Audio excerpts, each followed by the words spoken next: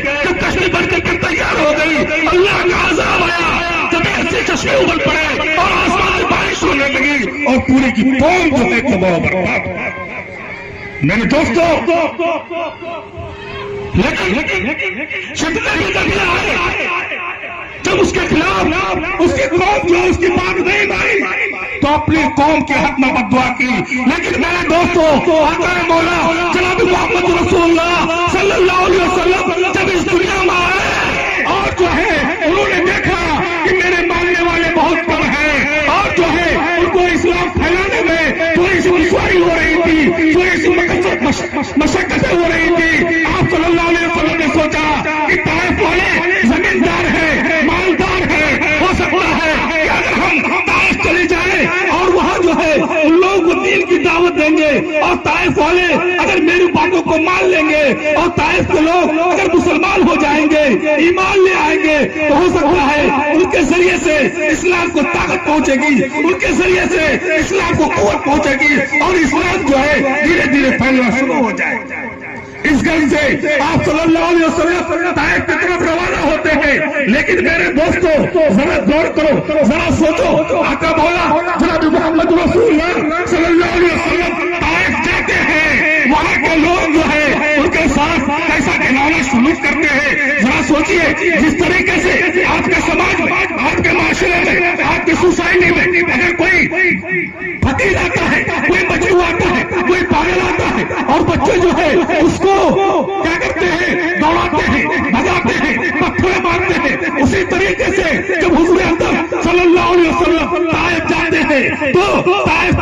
طائف کے لوگوں نے چھوٹے چھوٹے بچوں کو لگا دیا، وہ بچے آپ صلی اللہ علیہ وسلم کے اوپر پتھر برساتے، آپ صلی اللہ علیہ وسلم کو دوڑاتے، آپ صلی اللہ علیہ وسلم کو بھگاتے، آپ صلی اللہ علیہ وسلم پریشان ہو گئے، پتھر کھاتے کھاتے ان کے جسم سے خون کے پھوارے نکل گئے، آپ صلی اللہ علیہ وسلم کو دستکاری ہو گیا، آپ صلی اللہ علیہ وسلم گر گئے، بے ہوش ہو گئے۔ اللہ تبارک و تعالیٰ کو جوش آیا، اللہ تبارک و تعالیٰ نے جبرائیل امین کو فرمایا کہ اے جبرائیل دیکھو میرے محبوب کو طائف کے لوگ ستا رہے ہیں، میرے محبوب کو مار رہے ہیں، میرے محبوب کو جو ہے ان لوگوں نے خون کر دیا ہے، اس کے جو ہے جسم سے خون نکل رہے ہیں، وہ بے ہوش ہو گئے ہیں۔ اے جبریل جاؤ اور ان کے حال پوچھو اور ان سے کہو کہ طائف جو دو پہاڑ کے درمیان ہے، ہم دونوں پہاڑوں کو ملا دیں گے اور طائف کے سارے لوگ ختم ہو جائیں۔ میرے دوستو، حضرت جبرائیل امین آپ صلی اللہ علیہ وسلم کے پاس آتے اور آپ صلی اللہ علیہ وسلم کو کہتے کہ طائف والے آپ کو نہیں سمجھ رہے ہیں، آپ کی جو ہے ان لوگوں نے اس طریقے سے حالات کر دی ہے، اگر آپ حکم دیں تو طائف جو دو پہاڑ کے درمیان ہے ہم دونوں پہاڑوں کو ملا دیتے ہیں۔ لیکن میرے دوستو ذرا غور کرو، جن کے بارے میں اللہ تبارک و تعالیٰ نے کہہ دیا وما ارسلناک الا رحمۃ للعالمین، کہ آپ پوری دنیا کے لیے رحمت بنا کر کے بھیجے گئے، آپ عورتوں کے لیے رحمت، بچوں کے لیے رحمت، بڑوں کے لیے رحمت، درندوں کے لیے رحمت، چرندوں کے لیے رحمت، انسان کے لیے رحمت، حیوان کے لیے رحمت، بلکہ ساری جو ہے دنیا کی مخلوقات کے لیے آپ نبی بنا کر کے بھیجے گئے تھے۔ آپ نے کہا کہ اے جبرائیل سنو، آج یہ لوگ ناسمجھ ہیں، آج یہ لوگ نادان ہیں، آج یہ لوگ ہم کو نہیں مان رہے، ہو سکتا ہے ان کی آنے والی نسلیں، ان کی آنے والی قومیں، ان کے آنے والے خاندان ہم کو جان لیں اور اسلام کو پہچان لیں۔ اے جبرائیل تم اس کو جو ہے تکلیف پہنچاؤ۔ میرے دوستو ہم جو ہے اسی نبی کے امتی ہیں، وقت کم ہے اور جو ہے پیچھے سے آوازیں آ رہی ہے، بہرحال ہم لوگ جو اس کے امتی ہیں، ہم لوگ کا یہ کرتویہ ہے کہ ہم لوگ اپنی زندگی کو آقا مولا جناب محمد رسول اللہ صلی اللہ علیہ وسلم کے مطابق جس طریقے سے انہوں نے حکم دیا ہے ہم کو جو ہے ان کے اپنی زندگی کو ڈھالنا ہے۔ دعا کیجئے کہ اللہ تبارک و تعالیٰ ہم تمام لوگوں کو پہلے سننے سے زیادہ عمل کرنے کی توفیق نصیب فرمائے۔ آج بھی ہو جو ابراہیم سے ایماں پیدا، آج بھی ہو جو ابراہیم سے ایماں پیدا، آج کر سکتی ہے انداز گلستہ پیدا۔ الانسان مرکب خطا و نسیان، پڑھے لا الہ الا اللہ محمد رسول اللہ، توبہ استغفر اللہ۔